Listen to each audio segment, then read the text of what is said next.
जो खेती विरासत मिशन के डायरेक्टर हैं, निदेशक हैं, उनका इस आंदोलन की ओर से, इस मंच की ओर से हार्दिक अभिनंदन और उनके विचारों को जानेंगे।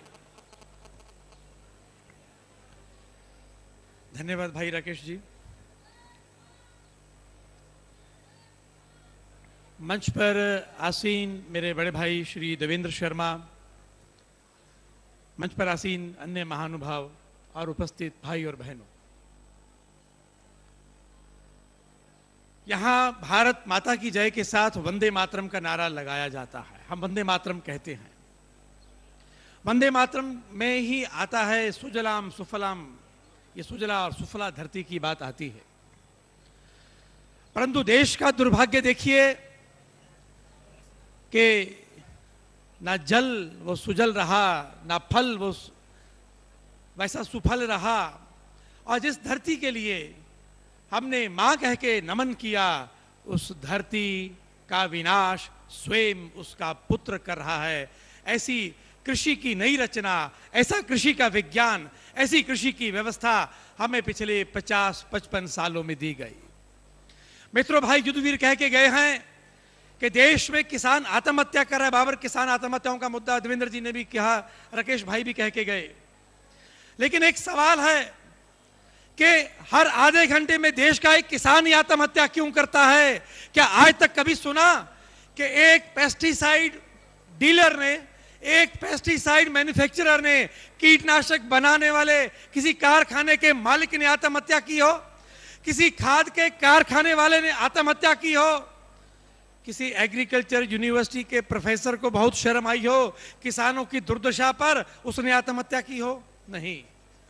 ये आत्महत्या या विषपान किसान के हित में ही आता, किसान के साथ ही आता है, किसान के पाले में ही आता है।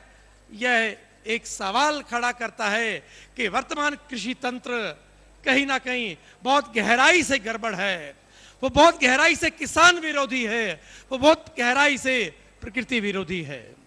मित्रों, मैं पंजाब से आया हूं। पंजाब देश का अन्नदाता क्षेत्र कहा जाता है। देश के केंद्रीय पूल के अंदर सबसे ज्यादा गेहूं और धान देने वाला वो प्रांत है। परंतु किस कीमत पर आज पंजाब, नाम में वो आब है, पंज आब, 5 पानियों का प्रदेश, पर वो पंजाब आज बेआब हो रहा है। वो पंजाब आज बेआब हो रहा है, तो उस बेआब आब होते हुए पंजाब के पंजाबी बेआबाद भी हो रहे हैं। पहली बार देश में हुआ कि कुछ गांव को बिकने पर लगाया, विलेज फॉर सेल। पूरे के पूरा गांव नीलाम करने की तैयारी की गई लोगों के द्वारा। गांव हरकिशनपुरा सन 2002 में जिला बठिंडा का गांव के लोगों पर कर्जा और तय किया गांव बेचो, विलेज फॉर सेल। सन 2005 में जिला मानसा का गांव मलसिंह वाला, और सन 2010 में गांव मलनापुर संधारसी, जिला पटियाला। 3 अलग जिले, 3 अलग साल, पर एक चीज समान थी, वो था पानी का संकट। और वो पानी का संकट किससे उपजा?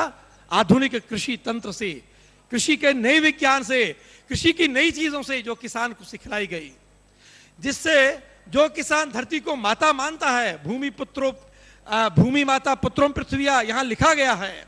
हमारे पंजाब में हम गुरुद्वारा साहब में जाते हैं तो अरदास करते हैं, पवन गुरु पानी पिता माता धरत महत। वो खाली अरदास की बात रह गई, पर व्यवहारिक जीवन में जो हुआ, धरती का पुत्र अपनी माता का ही हंता बन गया। ये संकट आया और उस कारण से ऐसा अविवेक जागा, ऐसा एक लालच दिया गया, जो किसान अन्नदाता था उसको विषदाता बना दिया गया। और पंजाब प्रांत देश का 1.5% भू क्षेत्र है। इस 1.5% भू क्षेत्र पर देश के 18% कीटनाशकों का प्रयोग होता है। देश के 10% से ज्यादा रासायनिक खादों का प्रयोग होता है। और पंजाब अन्नदाता प्रांत से देश का कैंसर का प्रांत बन गया। आज वो कैंसर ट्रेन की जो बात कही राकेश भाई ने, वो कैंसर ट्रेन वो पैसेंजर गाड़ी है जो बठिंडा से होकर हुए निकलती है और बीकानेर जाती है। और उस गाड़ी में बहुत चैनल वाले लोगों ने आके कैंसर ट्रेन को कवर किया है। वो नई बात नहीं है चैनल वालों के लिए, लेकिन एक बड़ी बात है, एक गाड़ी का नाम ही लोगों ने बदल के कैंसर ट्रेन कर दिया, क्योंकि बीकानेर के सरकारी अस्पताल में हजारों की गिनती में लोग जाते हैं। यह संकेत है कि हमने कितना बड़ा विनाश अपनी खेती के साथ, अपने भोजन के साथ रचा। पंजाब के लोगों के खून के अंदर 6 से लेकर 13 तरह के कीटनाशक, centre for science environment CSE की जो स्टडी आई सन 2005 में, जिसे खून के सैंपल लिए, उसने बताया कि पंजाबियों के खून में 6 से लेकर 13 तरह के कीटनाशक खून में दौड़ रहे हैं। मां की छाती के दूध में, मां के आंचल के दूध में भी कीटनाशक पाए जा रहे हैं। हमारी आने वाली संतानें, हमारी अजन्मी संतानें अगर लूली लंगड़ी पैदा हो रही हैं, अगर कैंसर लेके पैदा हो रही हैं, तो ये सवाल है कि किस प्रकार का विज्ञान, किस प्रकार का विकास, किस प्रकार का मॉडल हमने दिया, कौन है उसका जिम्मेदार। यहां भ्रष्टाचार की बात हो रही है मित्रों, यह विज्ञान में भ्रष्टाचार है, यह कृषि विश्वविद्यालयों में हुए भ्रष्टाचार का प्रतीक है, प्रमाण है, जो ये दुर्दशा हो रही है। यह वैज्ञानिक भ्रष्टाचार है, यह खेती में भ्रष्टाचार हुआ, हमारे भोजन के अंदर भ्रष्टाचार हुआ। यह भी एक मुद्दा है, यह मुद्दा बनना चाहिए, क्योंकि ये जो कीटनाशक हमारे खून में चला गया, जो प्लेसेंटा बैरियर, वो जो मां के गर्भ में जो बच्चा रहता है, वो जो नाड़ू रहता है, उसको भी पार करके जो हमारी अजन्मी संतानों तक जो जहर पहुंच रहा है, वो बहुत बड़ा संकट हमारे सामने खड़ा है। मित्रों, ये संकट कितना विनाशकारी है, अगर इसका एक अंदाज लगाना हो तो पंजाब के अंदर पिछले 10 वर्षों में कम से कम 25,000 लोग कैंसर से मारे गए हैं। पंजाब में, जिसको हम रिप्रोडक्टिव हेल्थ कहते हैं, प्रजनन स्वास्थ्य, अगली संतान उत्पन्न करने वाला पूरा जो शारीरिक ताना बाना है, विनाश रचा गया कि पंजाब के अंदर हमारे डॉक्टर अमर सिंह आजाद कहते होते हैं कि जो एवरेज स्पर्म काउंट था, शुक्राणुओं की जो गिनती थी, वो 100 मिलियन, 100 मिलियन से कम होकर 70 मिलियन तक आ गई। उसके अंदर भी बहुत तरह के और भी संकट है, उसके कई पहलू हैं, और इस कारण से पंजाब के अस्पतालों में 6 माहे, 7 माहे, 8 माहे बच्चों का जन्म ज्यादा बड़ी मात्रा में हो रहा है। मां के गर्भ में 9 महीने का समय पूरा करके जन्म लेने बच्चों की गिनती कम हो रही है। यह संकेत है फिर कि जो हमने पूरे पर्यावरण के अंदर जहर घोले, हमने जो अपनी भोजन श्रृंखला में जहर घोले, हमने जो धरती के अंदर जहर घोला, वो जहर हमारे रगों तक पहुंचा, वो जहर हमारी आने वाली संतानों तक पहुंच रहा है। भाभा एटॉमिक रिसर्च सेंटर ने एक स्टडी की, ये पंजाब में यूरेनियम का शोर आया, तो यूरेनियम का एक कारण, पानी में घुलने का जो कारण माना गया, वो फॉस्फेट फर्टिलाइजर का अंधाधुंध प्रयोग, उसको माना गया। ग्रीन पीस की एक स्टडी आई थी, ग्रीन पीस की स्टडी ने कहा कि जो बहुत ज्यादा यूरिया, नाइट्रेट्स, नाइट्रोजन जो खाद हम इस्तेमाल करते हैं, उसके कारण भूजल के अंदर इतने नाइट्रेट्स चले गए हैं कि ब्लू बेबी सिंड्रोम, बच्चा जन्मजात कम ऑक्सीजन के कारण पैदा होता है, शरीर उसका नीला होता है, और वो नाइट्रेट्स कितने प्रकार के समस्याएं खड़ी कर रहा है।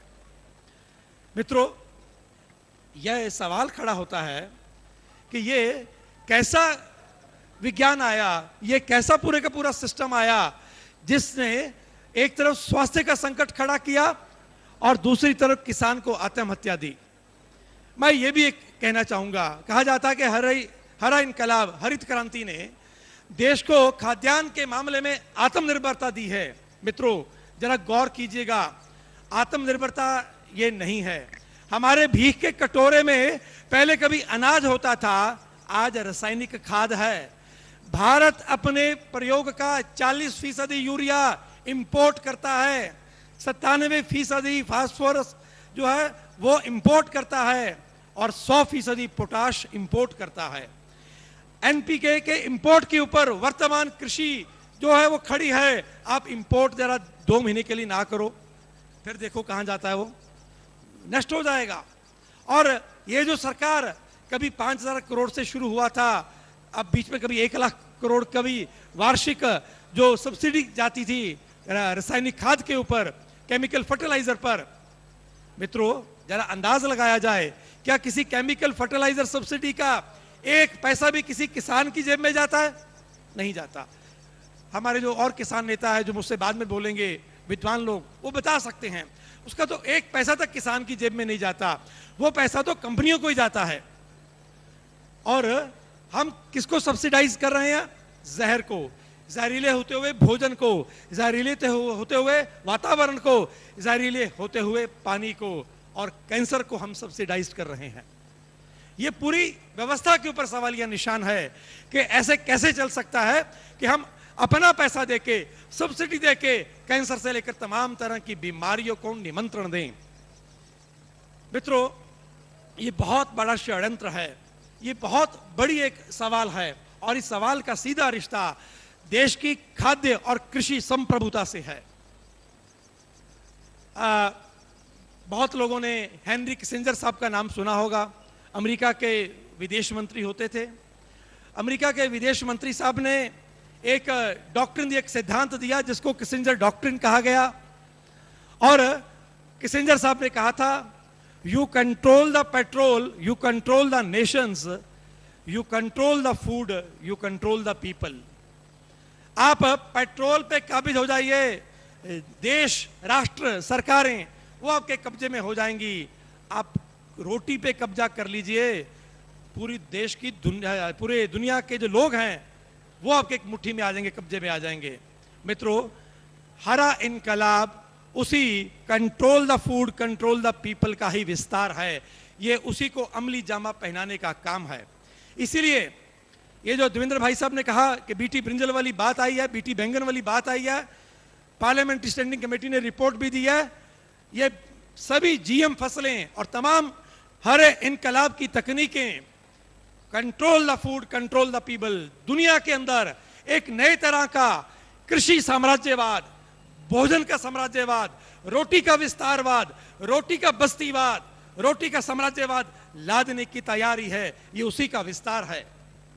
इसलिए हमारे सामने सीधा सवाल आता है कि जो देश 10,000 सालों से खेती कर रहा था, दुनिया की पहली कृषि की पुस्तक, कृषि पाराशर इस देश में लिखी गई, दुनिया की हॉर्टिकल्चर की पहली किताब उपवन विनोद इस देश में लिखी गई, उस देश को क्या बाहरी ज्ञान, विज्ञान, खेती में किसी की जरूरत है? नहीं जरूरत है। इतने तमाम उदाहरण मिलते हैं कि तमाम दुनिया के जो कृषि वैज्ञानिक आए, भारत की कृषि से सीख कर गए। आज क्या हो गया है कि आज हमारे कृषि विश्वविद्यालय, उन्होंने काम करना बंद कर दिया, चिंतन करना बंद कर दिया। मित्रों, मैं ये कहना चाहूंगा कि हमारे सामने जो पंजाब की दुर्दशा है, वो एक मॉडल, एक जिसको व्यवस्था कहा जाता है, एक जो वैज्ञानिक मॉडल जिसको हम पैराडाइम भी कहते हैं, वो संकेत है कि ये पैराडाइम कोलैप्स हो गया है। ये जो व्यवस्था तंत्र बनाया गया, ये नष्ट हो गया है, ध्वस्त हो गया है। लेकिन दुर्भाग्य ये कि पंजाब से सबक लिए बिना देश के बाकी प्रांतों में इसी हरे इनकलाब को, हरित क्रांति को ले जाया जा रहा है। हमने बार बार किसान आत्महत्याओं की बात की। मित्रों, ध्यान रखें, किसान आत्महत्याएं उन्हीं प्रांतों में आई हैं और प्रांतों के उन्हीं क्षेत्रों में आई हैं जहां हरा इनकलाब आया। जो पंजाब का पानी में हाल हुआ, जैसे मैंने गांव बिक्री की बात बताई, राजस्थान के भी भाई यहां बैठे होंगे, एक शब्द होता है डार्क जोन, के भूजल को इतना ज्यादा निकाल लेना, भूजल का इतना ज्यादा शोषण कर लेना, उसको डार्क जोन घोषित किया जाता है एक प्रकार से वैज्ञानिक दृष्टिकोण से कि वो डेफिसिट एरिया हो गया है, घाटे वाला पानी किसी घाटे वाला क्षेत्र हो गया है। पंजाब में डार्क जोन्स की जो गिनती है, जो प्रतिशत है, वो राजस्थान से भी ज्यादा है, प्रतिशत।